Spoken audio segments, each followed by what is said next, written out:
Good afternoon, everybody. Thank you for joining us. It is an absolutely beautiful day, especially for the end of January here in Longview, Texas.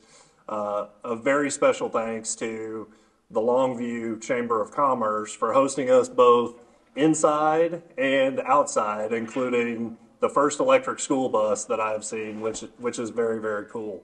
My name is Skylar Williams. I'm proud to be here as an advocate for electric vehicles here in Texas because it does mean good jobs and more opportunity and more economic opportunity for all Texans.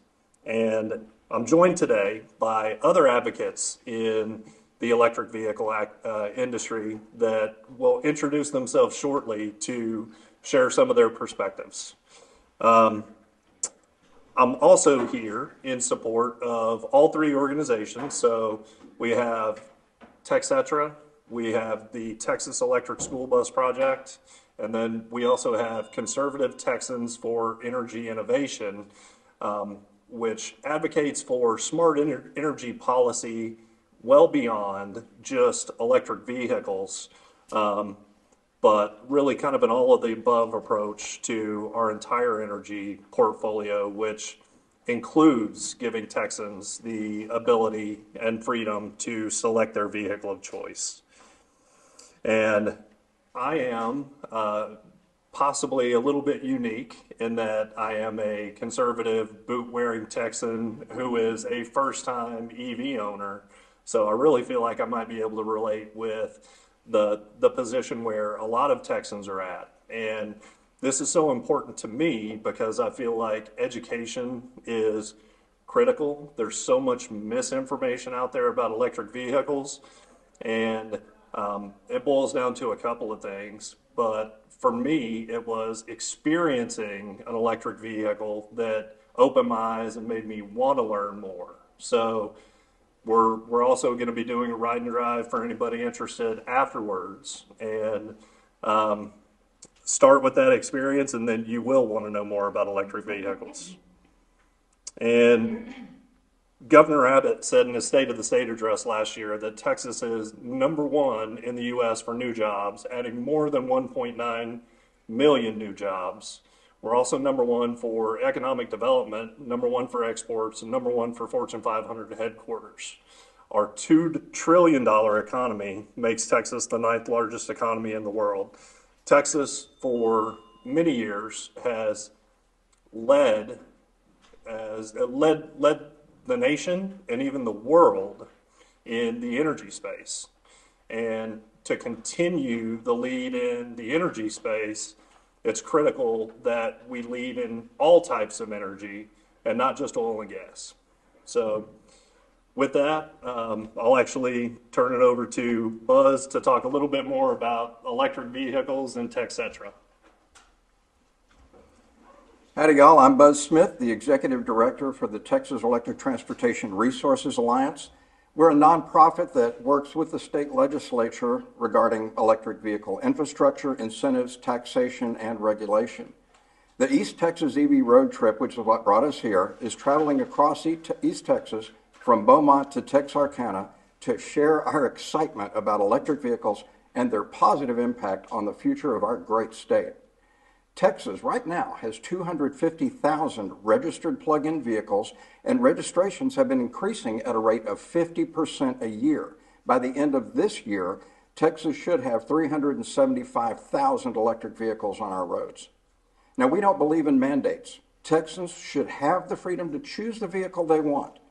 That being said, those of us that have been driving EVs for years know both the benefits and the challenges of driving them, and that when people get correct information about EVs, they'll want to try one for themselves. Now, our mission at TxETRA is to solve the challenges by working with Texas leaders and to give the EV experience to as many Texans as we can. Part of that mission 5 years ago, we started designing the roadmap for electrification. Where are the chargers we're going to go? Right now, the NEVI funds is rolling out. You're going to see every county in this state get a high-speed DC fast charger as well as other chargers. And The economic opportunity, especially for smaller towns, is we're starting to see people that are tired of living in the big cities. They want to get out to the country. They want to have a beautiful day like we're seeing here. And the way they're going to discover your town is going to be the electric vehicle chargers. Now, I say that knowing that in the 1800s, if the railroad came through your town prospered. In the 20th century, if the interstate highway system came through your town prospered. In the 21st century, it's going to be those DC fast chargers. And the reason is before anybody hits the road in an EV, they map out their trip and they know where they're going to charge. So if you've got one in your town, they're going to discover your town. Instead of stopping for a quick 3-minute fill up at a gas station and heading on down the road, EV might take them 15 to 30 minutes to charge. They've got time to stop and eat at your restaurants, maybe stroll the downtown shopping area. When you get your electric vehicle charger for this town, make sure you put it in a place that will grow business in your town. Now think of us as a trusted friend who saw a great movie or had a great dining experience at a restaurant. We just want to share that experience with you. That's what we're out here doing. We also want to get politics out of the discussion. EVs are not partisan. Whether you're concerned about the environment, national security, international competition, energy independence, or the Texas electric grid, EVs are a part of the solution. Now, the reason for our enthusiasm about EVs is the same as the reason most people get excited about their vehicle, like acceleration, handling, low fuel and maintenance costs, and a smooth, quiet ride. EVs are just great cars, and if you can't stick around and ride in one of ours, you're going to experience that. Now, even more important, though, is the economic impact that EVs are already starting to have in Texas. Factories are being built here. The Tesla Gigafactory, Wallbox and LG charger factories, and many more are in the works. That means jobs and prosperity for Texans. Now, the transition to electric transport is cranking into high gear right now. Think of EVs today as when Amazon started selling books back in 1995. Back then, no one thought we'd be able to buy almost anything, watch our TV shows and movies, go to school, or even see our doctor via the internet.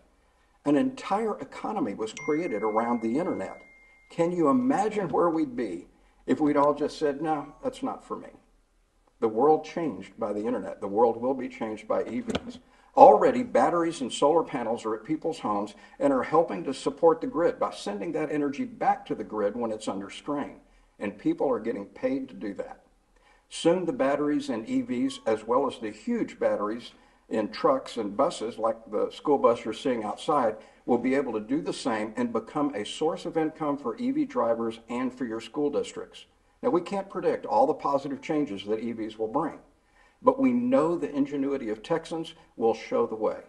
Texas led the way in agriculture, cattle, oil and gas, integrated circuits and computers, space exploration, and wind and solar energy. Texans have prospered from those revolutions, and the move to electrification will continue that great Texas tradition. Thank you. All right. Jessica with the Texas Electric School Bus. Oh, sorry. Michael with TxDOT. All right, thank you. Good afternoon. My name is Michael Chamberlain. I'm serving as the Program Manager for the National Electric Vehicle Infrastructure Program at TxDOT. So NEVI, for short, is a $400 million program that's bringing funds to Texas for DC fast charging. It's part of a larger program in the U.S. that allocates $5 billion for EV charging. We have a couple things we have to do first. The first phase of this program will be on the alternative fuel corridors, which are the interstates. So basically, you'll have a 50-mile gap between each charging station on all the major interstates. Once we finish that, then we'll move to the rural areas, county seats, and metropolitan planning organizations. So the funds will be split 50-50. In the map that you see here, there's a dot for every county on the map. That means you won't have to pick a route. You won't have to say, which way should I go? You can skip one if you want to, and you can still get to your destination.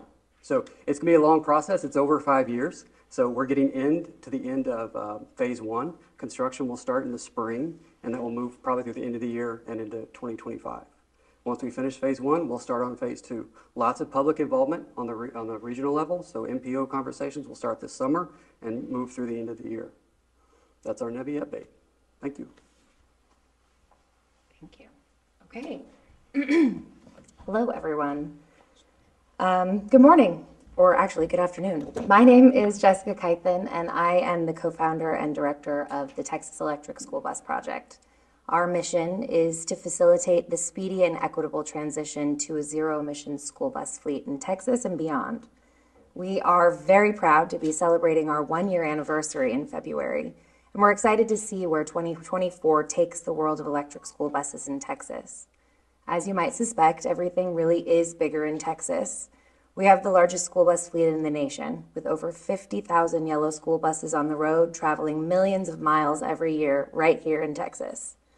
But sadly, these ubiquitous yellow buses have a dark side. Toxic diesel exhaust, noxious gases, and soot concentrate inside the cabin of the school bus, and it has been measured up to 10 times more concentrated inside the cabin of the bus than in the ambient air outside. ESBs, electric school buses, are better for our kids and they are better for our communities. Not only do they protect the health and cognitive development of our future Texas parents, doctors, athletes, and engineers, they just make sense. School buses are the perfect use case for electrification. Short, predictable routes with a return to a central hub in the middle of the day and at night for charging.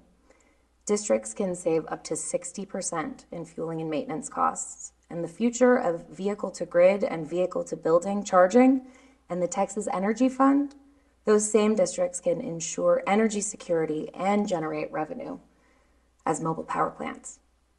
The future of the yellow school bus is on the horizon, and with it comes a completely new paradigm where these buses do more than their already sacred job of transporting our most precious cargo. They normalize electric transit for an entire generation of kids. They offer unique STEM learning opportunities, and they bring unprecedented potential for income generation, and they buffer the grid for all Texans. So let's develop the know-how, the technology, and the manufacturing capabilities here in the Lone Star State so we can remain independent in our pursuit of the American dream. Thanks, y'all. True. Oh, so sorry. Oh, no, this is perfect, nice and cozy. Good afternoon, everyone. Thank you so much for joining us to talk about a topic that is near and dear to obviously everyone's heart who's standing in front of you, but hopefully it'll be near and dear to your heart as well. I am Andrew Higgins, and I am the board chair for the organization known as TxETRA. And my primary role is to support the fine folks behind us in whatever they need. But I also want to be an advocate for clean energy, clean transportation, and economic development throughout Texas. These things are not opposing thoughts, but they can exist within the same paradigm. Electric vehicles offer an outsized opportunity for Texas to take advantage of not only new technology, but a new economic opportunity with the potential for thousands of jobs and billions of dollars to remain in Texas, and Texas to remain a leader in both energy and technology. With this new burgeoning opportunity, it would be our failure not to recognize this and share this good news with all the fine folks in Texas. And that's why we're here on this East Texas Road Show, just like we were on a West Texas Road Show a few months ago. These road shows will continue and our message will update, but what we want you to know is that this is a great opportunity and that we will help you if you ask us to fulfill this opportunity for not only yourselves, but for your community, for your kids, and for your grandkids.